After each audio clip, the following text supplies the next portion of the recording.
These are the 5 boots I most regret buying. Number 1 is the Jack Irwin Ellis Chelsea boot. Now, this boot isn't actually that bad of a boot. It's a decent Chelsea boot, but I got this at the same time as I got a pair of Merriman Chelsea boots. This is $248. So you can also get a pair of Thursday boots for $200, which I think the quality here is maybe a little bit worse than a Thursday Chelsea boot. So the idea that I'm paying more for less quality on that front, or I could pay a similar price and get a Beckett Simon on. Basically, the Jack Irwin Ellis Chelsea boot, it just lacks character and it's not that great of a boot for the price. And so that's why it's the number 1 boot that I regret buying. Number 2 on my list is the Everboots Tank. Now, this is a $50 boot and it comes from Amazon. It's one of the most popular boots on Amazon. So there are a lot of dudes out there wearing this boot right now. It's a work boot. It's not the traditional style of boot that I normally wear, but I wanted to get it because I was testing a bunch of different work boots out and I figured 50 bucks, well, let's give it a shot. And it's bad. It's not that great of a boot. And the reason why I regret buying this is because even though it isn't that expensive, relatively speaking to some of the other boots that I have, you know, I have some other work boots that are $600 plus, you know, very, very expensive work boots. And when I put this on, it reminded me just of like, there's this mesh lining that's kind of what you'd expect your middle school basketball like jersey is made out of, like the same material. So it's just a really low quality boot. It's super quickly manufactured with the cheapest materials possible. That's how they make a boot that is $50. So to be fair, the price is right. It's low and you get what you pay for. But ultimately, even with something this inexpensive, it's worth bumping up and getting a higher quality boot. If you're thinking about getting the Everboots Tank or a really cheap work boot, I would go with the Timberland Premium. That boot it's 3 times more expensive, but it is so much better than the Everboots Tank. And of course, if you want to get into the $200 range, there's a ton of fantastic options for a work boot in particular. Number 3 on my list is the Frye Campus. Now this is a 14-inch boot, so it's super, super tall, but I was pretty underwhelmed with the leather on this Frye. Now this is a very expensive boot. So this is in the like $350 to $400 range, depending on if they're having a sale or not. And ultimately, it just does not match that level of quality. There are so many better boots in that $300 to $400 range than this Frye. Just the leather quality didn't really impress me much. The fact that you can't get any details on where the leather's from or what the insole, the midsole, and what any of that's made out of, it's pretty outdated. And I would love to see a lot more information offered by Frye on what they put inside their boots and how they actually construct these, how they actually make these. But it seems like they kind of stopped in the early 90s and they were like, okay, Goodyear welt, that's good. Like we're done explaining what's in this boot. And when I put it on, it just doesn't feel as hefty, as durable as a lot of the other $300 boots, and frankly, a lot of $200 boots that I have as well. So I would not recommend getting the Frye Campus. Number 4 on my list, this one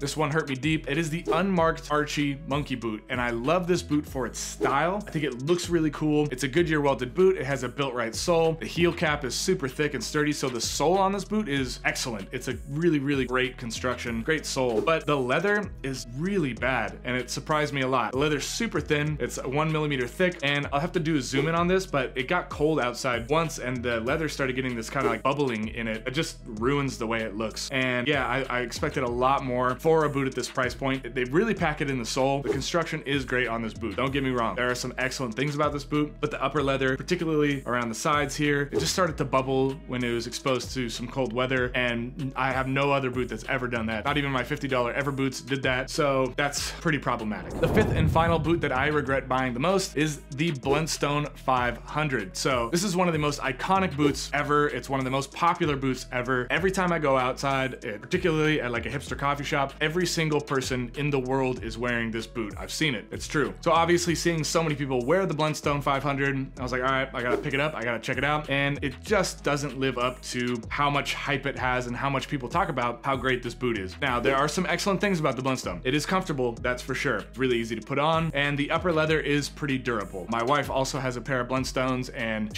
they're super scuffed up. She's put them through the paces, and they've held up really well. But for me, the minute I stepped into a puddle with these, water just leaks straight through, and they're supposed to be waterproof, but because this is a mold injected outsole, on my particular pair, water just like shot in. It actually like accelerated the pace that water went to my foot. So ultimately, Blundstones, while a lot of people wear them and a lot of people swear by them, ultimately, I did not find that they offered the value for money that I was expecting with Blundstone. I want to offer you a gentleman's agreement. So these videos, they are not free. They cost me time and money to make. And so in exchange for that, what you can do to help me and to pay me back is just hit the subscribe button. It's a gentleman's agreement. I won't know if you actually do it, but in exchange for me making this video, I would really appreciate it if you paid me back. It takes you nothing to just hit the subscribe button. That means so much to me. It helps get these videos out to more people, and ultimately that allows me to make more and more videos just like this. If you found this helpful, check out me ranking my entire boot collection from worst to best. I'll see you in the next video. Until then, put your best boot forward.